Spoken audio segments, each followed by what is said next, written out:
Hey, good morning. If you haven't noticed by now, my name's Ian Andersen. Hi. Hi, Ian. Hi, how's it going?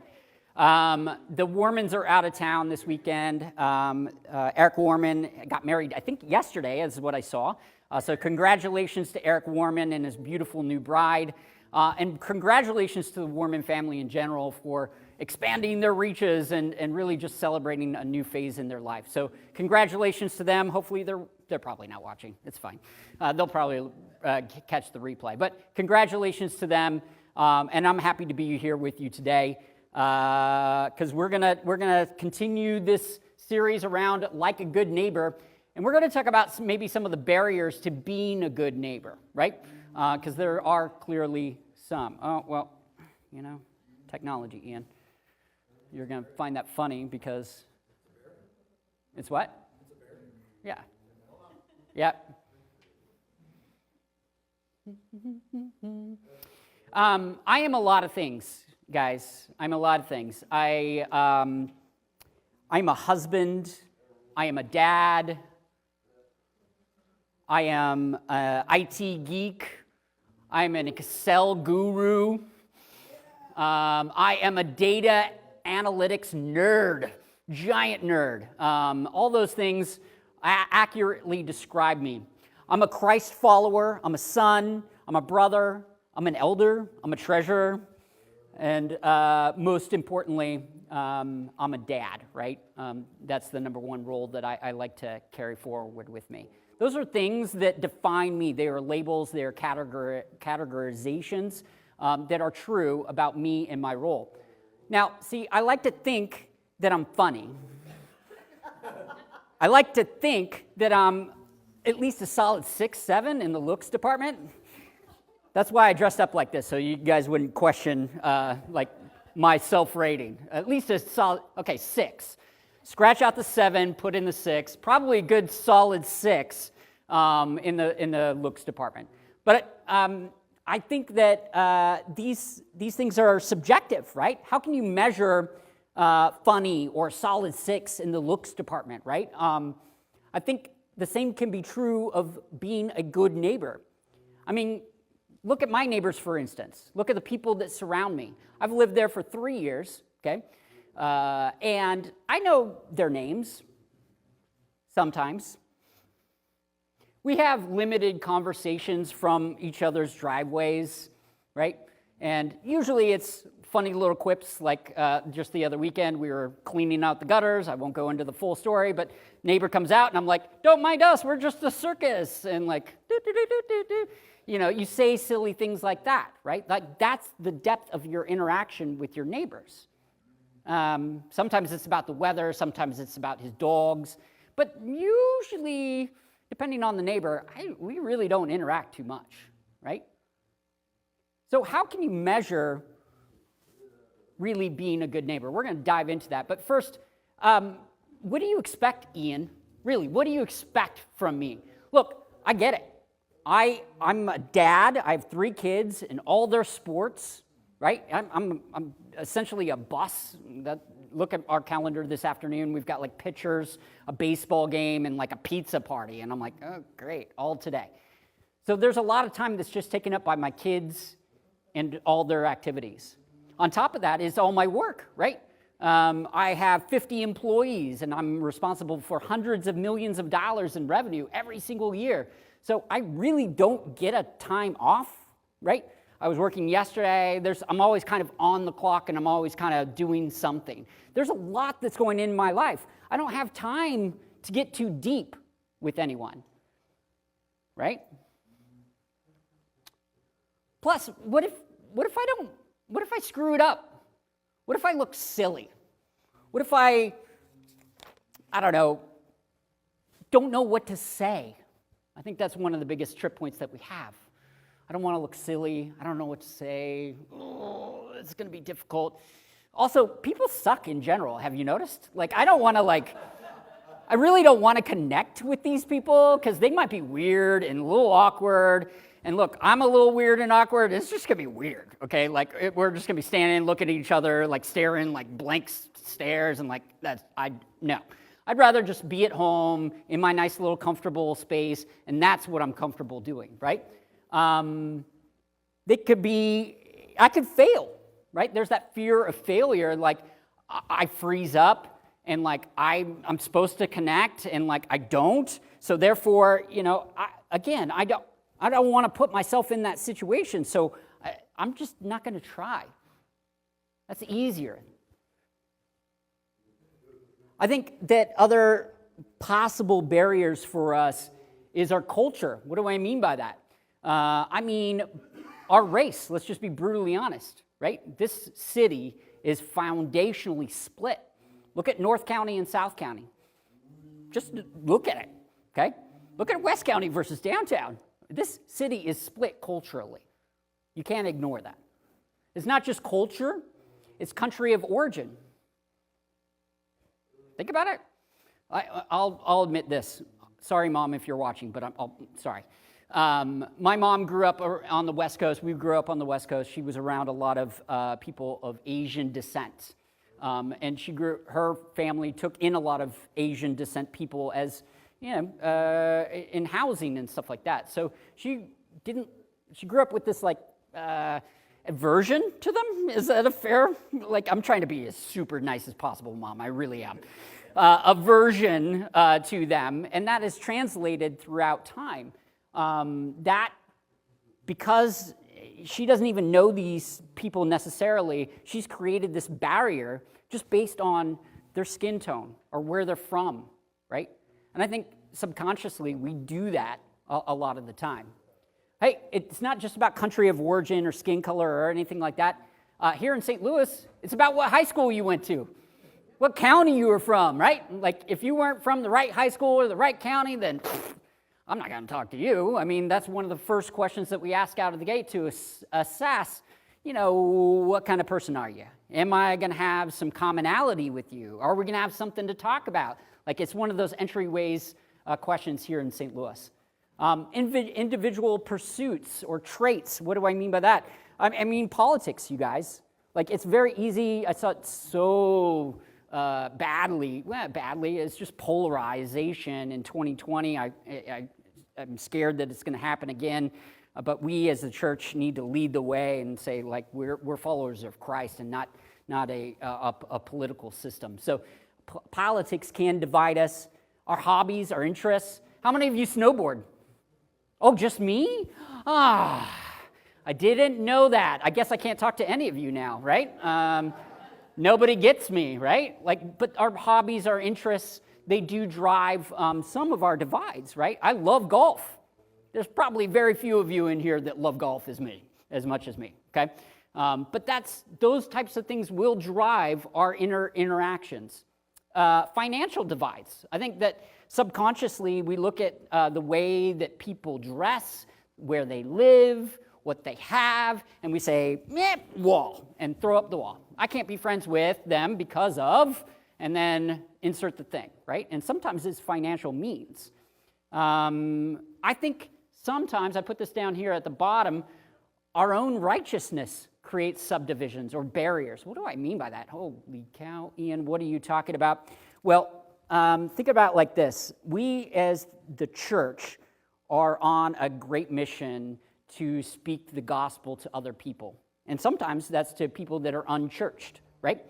What can happen in our own righteousness is that we convey this holier than thou attitude as we're saving them, as we're converting them, and we never interact with them at a real human level. And that actually creates distance. Despite our good intentions, it's something that we as church goers, as Christ followers, need to be conscious of, right? We can create that distance. So, and I'll talk about this later, but we got to treat people like just normally, right? We can't be weird. Age, I think, is another way that we create divisions or a potential barrier. Look, all of you over there, I could probably be your dad. So you probably already shut me out by now. And that's okay, because age is a natural barrier to communication.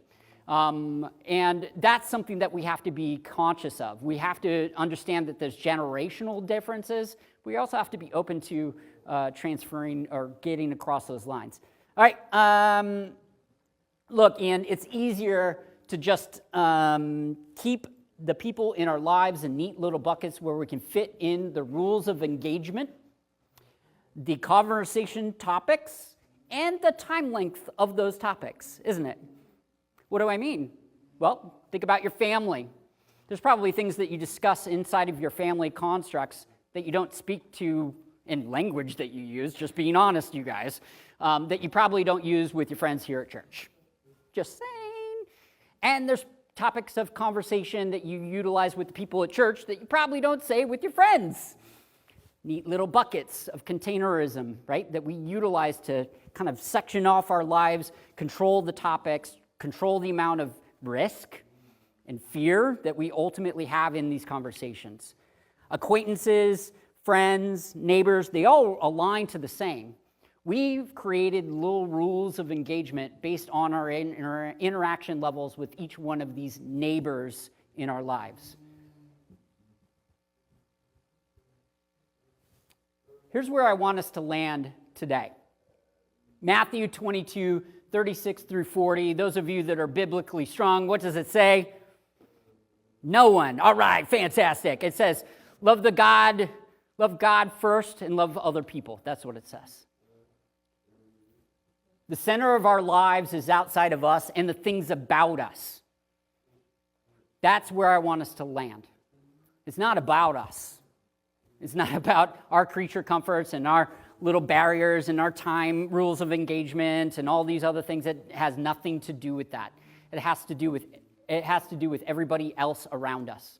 And that cosmic shift, that thinking shift should ring true in my actions, in the way that I interact with the people around me. All right, so surprise, surprise, we're going to look at the book of Luke. If you got a Bible app or a Bible, probably all of you have a Bible app, open up to Luke 10, 25 through 37. And those of you that have been in church for a minute probably know this as the parable of the Good Samaritan, okay? We're going to look at it from a very practical way, but we're going to look at it from also the barriers that are presented that Jesus is trying to warn us and his audience at the time. So we're going to take a look at it in biblical context, and then we're going to bring it back to you, okay? I'm going to make it applicable. Just hang in with me. All right, cool. All right, so Luke 10, what did I say? 25 through 37. All right, here we go. On one occasion, an expert in the law stood up to test Jesus. "Teacher," he asked, "what must I do to inherit eternal life?" "What is written in the law?" he replied. "How do you read it?" He answered, "Love the Lord your God with all your heart and with all your soul and with all your strength and with all your mind, and love your neighbor as yourself." Matt 22, right there, right? Just repeating it back. "You have answered correctly," Jesus replied. "Do this and you will live." But he wanted to justify himself. Take note of 29. We're going to come back to 29 here in a moment. But he wanted to justify himself, so he asked Jesus, "And who is my neighbor?" In reply, Jesus said, "A man was going down from Jerusalem, there we go, I can speak, to Jericho when he fell into the hands of robbers. They stripped him of his clothes, they beat him, and went away, leaving him half dead. A priest happened to be going down the same road, and when he saw the man, he passed by on the other side. So too, a Levite, when he came to the place and saw him, passed by on the other side. But a Samaritan, as he traveled, came where the man was, and when he saw him, he took pity on him. He went to him and bandaged his wounds, pouring on oil and wine. Then he put the man on his own donkey and took him to an inn and took care of him. The next day he took out 2 silver coins and gave them to the innkeeper. "Look after him," he said, "and when I return, I will reimburse you for any extra expense you may have." Which of these 3 do you think was a neighbor to the man who fell to the hands of robbers? The expert in the law replied, "The one who had mercy on him." Jesus told him, "Go and do likewise." That's probably not a unfamiliar parable to you. Parable was a story, a conceptual story that Jesus utilized in order to teach and get across very complex, well, in this case, I wouldn't call it complex, but maybe to them at that time, it was complex scenarios to the dumb little people that were sitting around him. Because sometimes it would take just pounding. What do you think, right? Think about how Jesus is addressing him. All right, so where do we start? We're going to start with the audience, verse 29. So context is king. Anytime you read the scripture, I always think about what is the scenario? Who are the people that are involved? What is their motivations? What are they saying? What are they saying to each other? Okay, I always think about the surroundings and the environment in which they are, because that helps kind of guide what their interactions are. And then I think about the people themselves, right? Who are these characters? How are they influenced? Those types of things. So that's how we're going to break it down. Verse 29 says this, right? It says, but he wanted to justify himself, so he asked Jesus, and who is my neighbor? I thought about this for a hot minute. I was like, okay, so he's an expert in the law. He's sitting around. The audience around Jesus at this time is all Jewish, okay? And you got one dude who's an expert in the law, and he's like, all right, Jesus, who's my neighbor? Come on, I'm the holy of holies. I'm an expert. There's nobody around here in this circle that's really equal to me. Because you got to remember that during this time, Jews are extreme rule followers. And that's how their righteousness, that's how their closeness with God is actually measured, is by all these hundreds of rules that they're following. And that is their definition. That's their personal definition. So, he's trying to justify or show or prove that he's right and reasonable and an expert in this topic. Second part that we have to understand is the road. Now, it says when the priest and the Levite came by, they went on to the other side, right? That's what the text says. It says, it's like, look at our streets. That feels like, he went over to the other side of the other sidewalk, and that's how he passed him by. Well, this is the actual road, okay, from Jerusalem to Jericho. Legit, actual one, okay? So let's talk about the road for a moment. The road is 18 miles in length, okay? 18 miles. It is a high traffic road that's, constantly taken.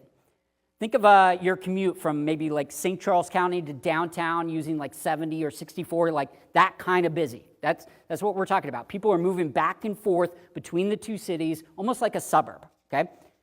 And the road was utilized by people on their way to various appointments, doing their daily things. But ultimately, this is not a road in our context, right? That is not a road. It's really a footpath is really what it is. In some cases, it's no wider than, say, 18 to 22 inches. And to boot, Jerusalem is at a higher elevation, about half a mile higher than Jericho. So this path is not only small, but it starts off real high, and then it descends into the desert valley to Jericho. So that's the road that we're on. Anybody that's beaten, left, or stranded, even if they didn't have the proper supplies, is going to be in dire circumstances on this road, 100%. And his audience knew that. His audience had been used to traveling that road quite a bit. They knew the dangers that beseech this road. They knew that, it's a long road, but it's a necessary travel. Look, there's some parallels, I think, given this is a parable about our lives and the roads of our lives, that it's a long journey, and there's dangerous spots within that, right? I firmly believe that there's a lot of parallels there. I think the width of this road is really important, because if we're at 18 to 22 inches, it's no longer I'm stepping off to the side of the road, right? Like I'm not able to go all the way over here and like walk around. On this, if somebody's fallen and is like beaten and bloodied and on the path, you literally have to step over them in order to get further down the path. That's what's happening here. You have to step over them in order to avoid. It's not getting over to the other sidewalk like we're used to doing. This is literal footpath type traffic. Like you would have to go out of your way and really ignore what was happening. Let's talk about the people. All right, so look, we've got a priest, right? We've got a priest. Of course he's a holy man of God. Of course he's going to stop, right? Like he's going to stop and help this dude, right? Like that's what I would expect. That's what you would expect, right? Look, for our context, this is Mike. So just imagine Mike walking down the path, and he's walking down the path, and you're laying on the ground, and he's just like, "Yep, too bad for you," and walks right over you. It's not what we would expect, right? It's not. And then the Levite comes along. What's a Levite, Ian? Well, it's just somebody else. So in your context, it would be somebody that's sitting to your left or your right, somebody here in church, somebody that lives in your neighborhood, that you're maybe, somewhat familiar with, you're on good speaking terms, and everything's cool and fantastic, but like, you surely would expect, like, the guy that lives across the street that, like, he would not step over me or around me, right? But he does. I would expect that hopefully none of you would do that to me. But if you do, I'll forgive you. It's fine. But that's the expectation from an audience perspective. We never expect that that a holy man of God, nonetheless, but also the people that surround and follow God would do the exact same thing. Literally step over you in your time of need. And then there's the Samaritan. Let's talk about the Samaritan. The Samaritan people and the Jewish people did not get along. That's the best way that I can put it, okay? Mortal, despised enemies is the best descriptor that I can give you. They did not like them at all. They didn't like each other in any way, shape, or form. And in fact, the Jewish audience that he would have been speaking to would have thought that it was the Samaritans that were the robbers, that were the ones that beat him about the head and took all their stuff and left him for dead. That's what they would have thought. That's the dichotomy in this parallel, is that Jesus is purposely setting it up, saying, look, your mortal enemies are the ones that are going to stop. Whoa, okay. And what does the Samaritan do? He does a number of things, but I'm going to put it into our context. He walks over, he stops what he's doing, okay? His busy day, wherever he was going, he stops. He bandages him. He puts him on his donkey, or puts him in our context, his car. Could you imagine finding somebody beaten up on the side of the ground, and you're like, oh, get into my car? Not a lot of us would do that, okay? But that's what he does. Then he takes him to an inn, in our terms, a hotel, takes him to the Marriott, and is like, hey, dude, this guy is all beaten, but I'm taking care of him. Can you take care of him for a while? I'm going to go ahead and pay you, and then anything else that happens, I'll come back in a little bit, and I'll pay you for that as well. Well, what's he give him? He gives him 2 silver coins, and actually my Bible says Greek 2 denarii, okay? I looked this up. 2 denarii at that time was 2 days' wages. That's the context that this is in, biblically. So it's not like he tossed him a couple pennies, a quarter, or a dollar, or anything like that. He gave him legit 1/3 of his weekly income. This guy that he should hate, that is left for dead on the side of the road. And then he said, I'm going to come back, and if he needs something else, I'll take care of that too. What's the modern day equivalent of that? About $140 US is what that is. How many of you would find a homeless man on the side of the road that's all beaten up and bloodied, throw him into the back of your car, take him to the Marriott, and give him $140? That's tough. But that's what Jesus is painting in this parable. He's like, look, Even if they're your mortal enemies, this is what I would want you to go do. So look, 37, Jesus told him, go and do likewise. Jesus' words, go and do that thing. Go above and beyond and go big or go home. Like, that's how I interpret this. That's what Jesus is calling us to do. Go big or go home. I think it's really interesting if you look at, just skip down just a little bit, look at the story directly below it. And we'll wrap this up with a couple of different stories, but look at the story in the text. So it says, as Jesus and his disciples were on their way, he came to a village where a woman named Martha opened her home to him. She had a sister called Mary who sat at the Lord's feet listening to what he had to say. Mary's like, yes, God, I'm all with it. Let's, you and me jive in. Anything that you have to say, let's talk about it. Meanwhile, but Martha was distracted by all the preparations that had to be made. She came to him and asked, Lord, don't you care that my sister has left me to do all the work by myself? Tell her to help me. Martha, Martha, the Lord answered, you are worried and upset about many things, but only one thing is needed. Mary has chosen what is better, and it will not be taken away from her.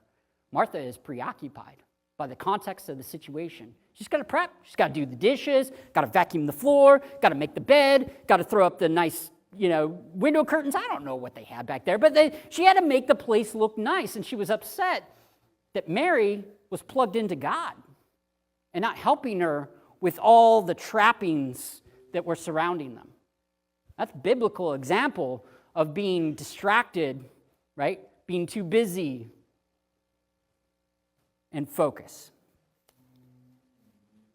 Let me give you a non-biblical example, and I'm going to go pretty extreme. I realize I'm going to go extreme, but just bear with me.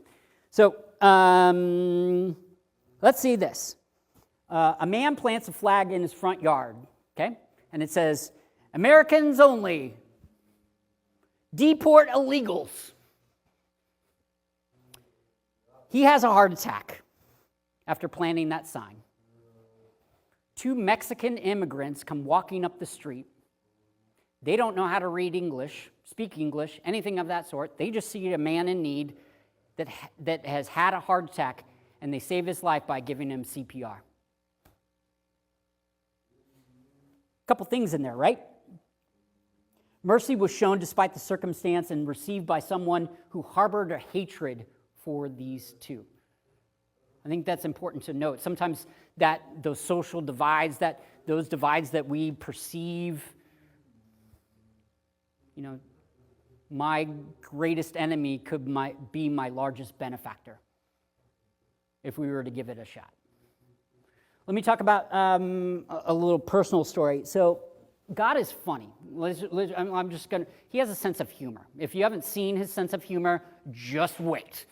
He's real funny. Yeah, he's real funny. And he always gets me, always does. I was writing this whole thing this week, okay? And I got a text from one of my friends about Wednesday, and he said, hey, do you want to go play golf? And I'm like, well, yeah, I always want to go play golf. I mean, come on, I love golf. And I started looking at my calendar, and really what was happening is like my Friday was getting real stacked. I knew I had to write this lesson as well. Work was crazy busy, like just insanely crazy busy. Carrie can let you know, like I was frazzled a little bit every day. It was insanely busy. So I was losing a bunch of time, and I was working longer hours than I anticipated. And to boot, the month of May, I was on the road 75% of the time. Kansas City, San Fran, Dallas, like I was gone. So anytime I go golfing, I always have this pain inside of me that says like, I'm abandoning my children with my wife and she's gonna go crazy. Like that's the little inner dialogue that runs through me, and I'm like, oh, please forgive me, Carrie, I'm so sorry, I'm gonna go have fun. That's the guilt that is intrinsic of that decision that I make, right? So all that is plain. I've got every natural reason, every legitimate reason on the face of the planet. My Friday's filling up. I don't have enough time. I've got a ton of work. I've been away for 3 weeks. I've got every reason possible to say I can't do it. And I did.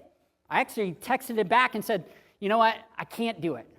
I'm just too, and I gave him all the reasons that I just listed out for you. I just gave him all. And then it dawned on me, this is where God is funny, that I'm in the middle of writing a freaking lesson about being a good neighbor and making time for other people. And I'm like, yeah, you're real funny. All right, I see you. Real funny. So in that moment, what I did is I said, okay, you know what? I am in control of my own time. I don't necessarily bow to, all these other things. So I moved some meetings, I set aside some time, and I told Carrie, I'm going to go golfing. You know what happened?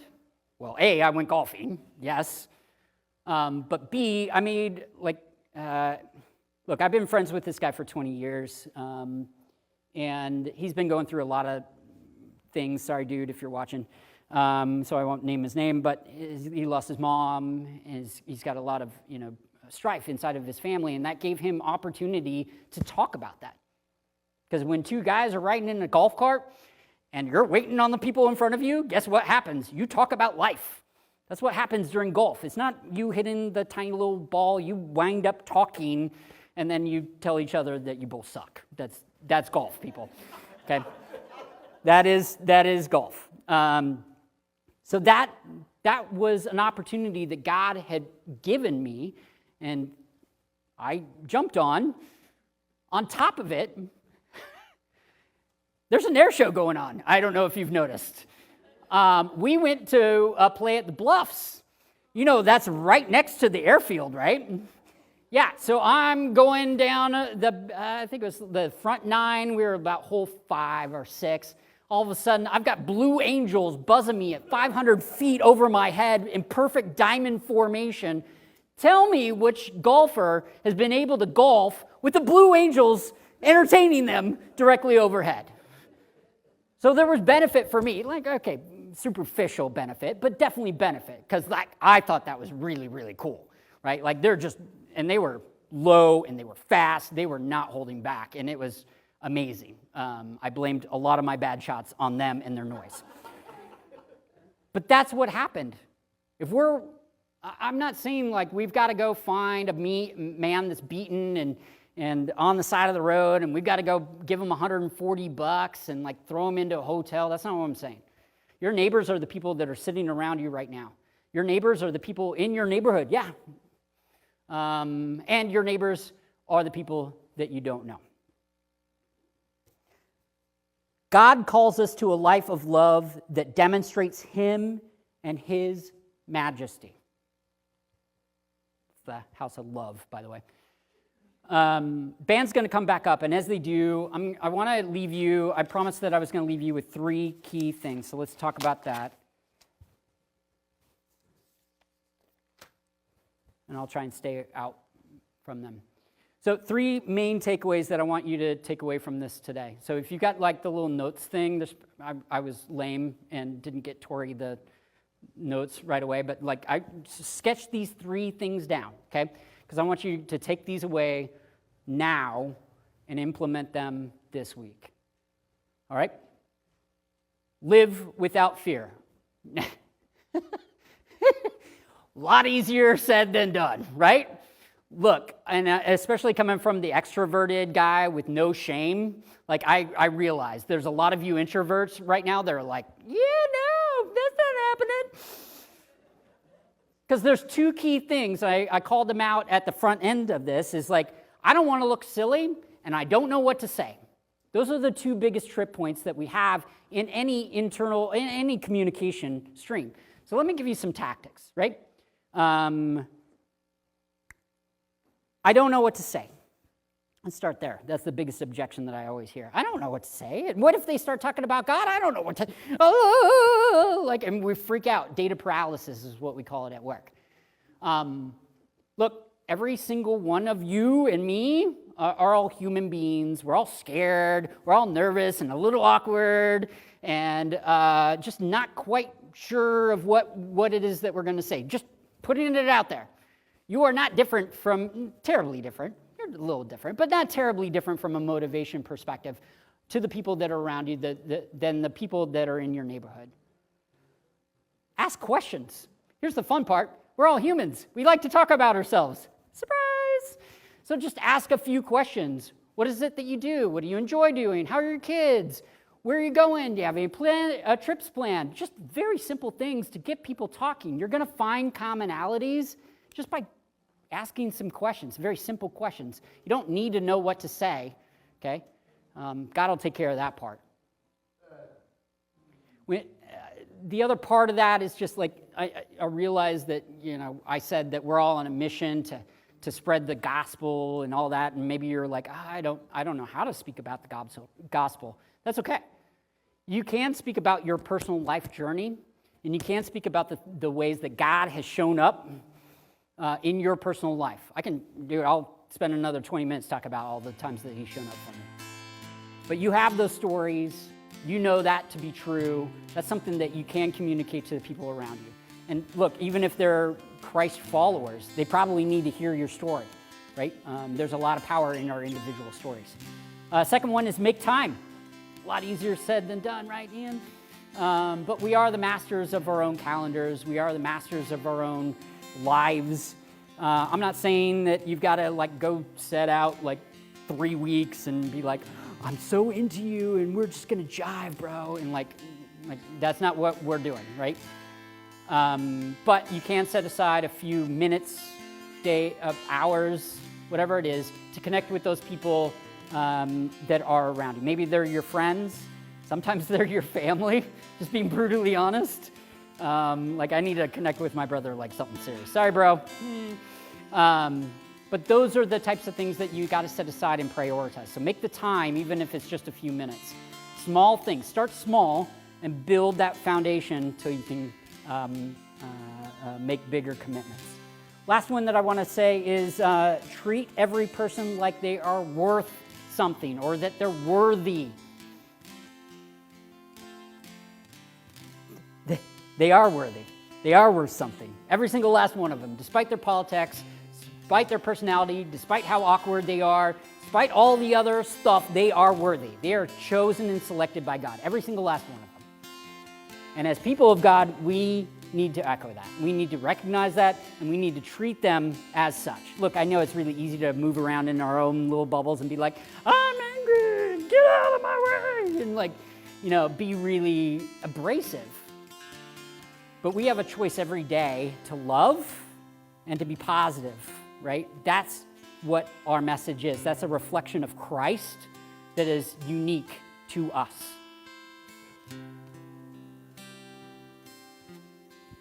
These guys are going to lead us. I'll come back with a few other words. How about that? Would you go ahead and stand with us?